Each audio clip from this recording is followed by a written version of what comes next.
November ಕ್ರಾಂತಿ ನವೆಂಬರ್ನಲ್ಲಿ ಆಗಲ್ಲ 2028 ಕ್ರಾಂತಿ ಆಗ್ತದೆ ಅಂತ ಹೇಳಿ.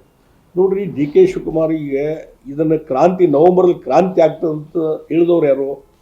ಭಾರತೀಯ ಜನತಾ ಪಾರ್ಟಿ ಅಲ್ಲ, ಜಗದೀಶ್ ಶೆಟ್ಟರ್ ಅಲ್ಲ, ಬಿ ಜೆ ಪಿ ಯಾವ ನಾಯಕರು ಅಲ್ಲ. ಇದನ್ನು ಹೇಳಿದವರು ರಾಜಣ್ಣನೇ.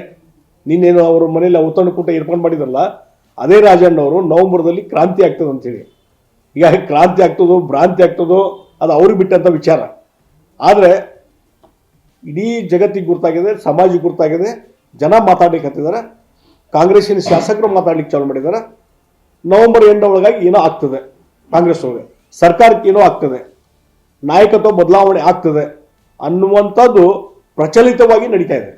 ಮತ್ತು ಡಿ ಕೆ ಶಿವಕುಮಾರ್ ಅವ್ರ ಹಿನ್ನೆಲೆ ಇದ್ದಂಥ ಹಿಂದಗಡೆ ಇದ್ದಂಥ ಯಾರು ಶಾಸಕರಿದ್ದಾರೆ ಅವ್ರು ಈಗಾಗಲೇ ಮಾತಾಡಲಿಕ್ಕೆ ಚಾಲು ಮಾಡಿದ್ದಾರೆ. ನವೆಂಬರ್ ಅಂತ್ಯದೊಳಗಾಗಿ ಡಿ ಕೆ ಶಿವಕುಮಾರ್ ಮುಖ್ಯಮಂತ್ರಿ ಆಗ್ತಾರೆ. ಆ ಕಾನ್ಫರೆನ್ಸಲ್ಲಿ ಅವ್ರು ಅಡ್ಡಾಡಕತ್ತಾರೆ. At any cost D K Shivakumar ಆಗೋದಿಲ್ಲ ಮುಖ್ಯಮಂತ್ರಿ, ಸಿದ್ದರಾಮಯ್ಯ ಮುಂದುವರಿತಾರ ಅನ್ನುವಂಥದ್ದು ಸಿದ್ದರಾಮಯ್ಯ ಇರುವ ಹಿನ್ನೆಲೆ ಇರುವಂಥ ಶಾಸಕರು ಮಾತಾಡ್ಲಿಕ್ಕೆ ಚಾಲು ಮಾಡಿದ್ದಾರೆ. ಅಂದರೆ ಈ ಗೋದಲ ನಡೆದಿದೆ. ಇದಕ್ಕೊಂದು ಇತಿಶ್ರೀ ಹಾಡುವಂತ ಹೇಳೋರು ಕಾಂಗ್ರೆಸ್ಸಿನ ಹೈಕಮಾಂಡು ಅಥವಾ ಸಿದ್ದರಾಮಯ್ಯ ಡಿ ಕೆ ಶಿವಕುಮಾರ್ ಒಂದು ಪತ್ರಿಕಾಗೋಷ್ಠಿ ಮಾಡಿ ಹೇಳಿಬಿಟ್ರಿ, ನಾಯಕತ್ವ ಬದಲಾವಣೆ ಇಲ್ಲ, ಸಿದ್ದರಾಮಯ್ಯನು 5 ವರ್ಷ ಇರ್ತಾರೆ ಅಂತ ಹೇಳಿಬಿಡ್ಲಿ, ಮುಗಿದೋದ ಗದ್ದಲ. ಯಾರೂ ಮಾತಾಡೋ ಪ್ರಶ್ನೆನೇ ಇಲ್ಲ, ಅದನ್ನ ಹೇಳಲಿಕ್ಕೆ ತಯಾರಿಲ್ಲ. ಅಷ್ಟೇ ಅಲ್ಲ, ಡಿ ಕೆ ಶಿವಕುಮಾರ್ನ ಡಿಕ್ಲೇರ್ ಮಾಡಿಬಿಡ್ಲಿ, ಇಲ್ಲ ಸಿದ್ದರಾಮಯ್ಯ 5 ವರ್ಷ, ಇದಕ್ಕೆ ಬಗ್ಗೆ ಯಾರೂ ಮಾತಾಡಬೇಡ್ರಿ, ನಾನೇ ಒಪ್ಪಿಗೆ ಕೊಟ್ಟಿದ್ದೀನಿ, ಇದು ಬದಲಾವಣೆ ಅನ್ನೋ ಪ್ರಶ್ನೆ ಇಲ್ಲ ಅಂತ ಅವ್ರನ್ನ ಹೇಳ್ಬೇಕಾಯ್ತಲ್ಲ. ಹೇಳಿಕ್ಕೆ ತಯಾರಿಲ್ಲ ಅಂತಂದರೆ ಅಲ್ಲಿ ನಾಯಕತ್ವ ಬದಲಾವಣೆ ಚಟುವಟಿಕೆ ನಡೆದಿದೆ.